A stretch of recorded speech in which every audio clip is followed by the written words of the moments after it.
let's go ahead and get started. We'll go ahead and create our new project in Storyline, so we're actually going to build this completely from the ground up.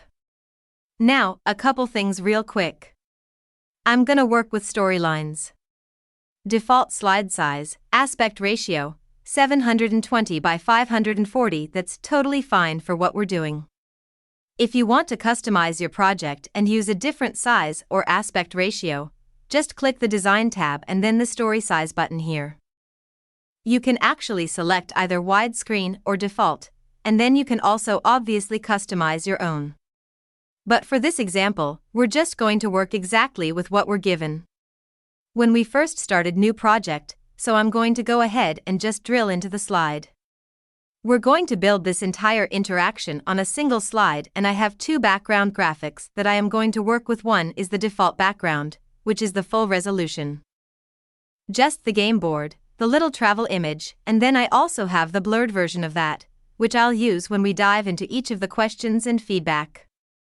So when it apply those both to the background slide masters, I don't have to do that because it's a single slide.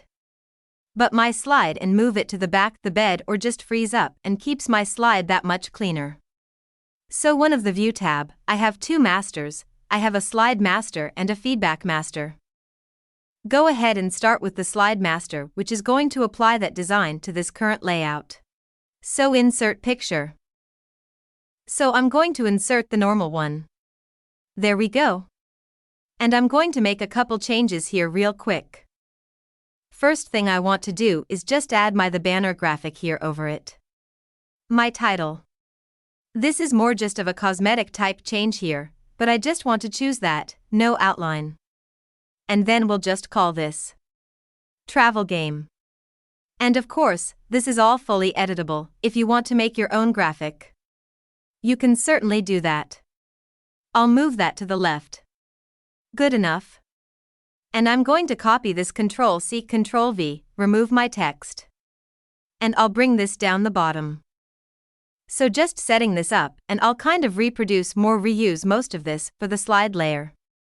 Here's a really neat shortcut. I want to get a precise height for this rather than right-clicking this and choosing size and position. I can choose Ctrl-Shift-Enter. And here I can access this pretty quickly, so maybe 10.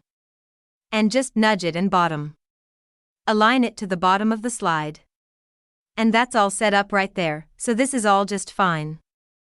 Now, what I want to do is also apply the same overall graphics to my feedback layers, and since I already have these two in place right here, I'm going to select two of those, Ctrl-C to copy them. Jump back up here to my slide master, and I'm going to exit the master view. And you can see how that automatically applied that graphic to my current slide design. But I also want to make another change, and that's to the feedback master, which will apply to any of the layers that we create over here for the questions and feedback. So, just choose feedback master. And I'm going to add one right here. So Ctrl-V to paste those graphics that I had pasted. And I'm gonna go ahead and insert a different graphic this time.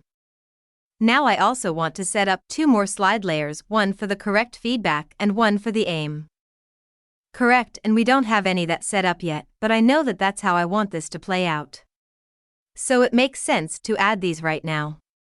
So I'm going to right-click this and choose Rename Layout, and I'll call this one Question, Slide. So this will be the slide that we use when we drill down into the questions.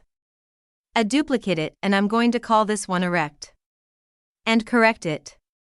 I'm going to change the colors. So format and fill it with my red. You should be green because it's correct. So, let me choose that back up there. I'll type in correct. And right-click this one, and I will choose duplicate one more time, and we'll make the incorrect version of it, so I'll select both those graphics and just fill those with the red. Then I'll just change that here. Last thing I want to do is just add that feedback box. Now again, if you feel like this is too restrictive for what you want to do, then you can always add this at the slide level. But because I'm going to use the same feedback slides and layers for each to me. It makes sense to actually set this all up ahead of time, and then I don't have to worry about changing any of this as I build out my project. And is right, click and just add about 20%. As parenthesis. I think I want to do is just make sure this is centered on my slide, go to the line and see how it already has it selected to align to slide. It's only one object aligned to center. And it makes sure it's in position Control-C to copy it. Come back over here, paste that in place. And the last thing I'll do is just add some default text. That says, click here. Add correct feedback here. And this will just create that placeholder text for me for this slide, and then I'll do it right down here for this one. So, one more time, add incorrect be back here. So that covers 3 different slides, the question slide, and then correct feedback, and then incorrect feedback. So go ahead and close out of here. And I don't see those changes here, but I will see the options once I create my layers, but I'm not ready to do that yet. This point, I probably get idea to just save my file, so I'll go ahead and save it. And obviously I have some practice versions right here, but I'll call this one Game Tutorial. Save it in the project folder.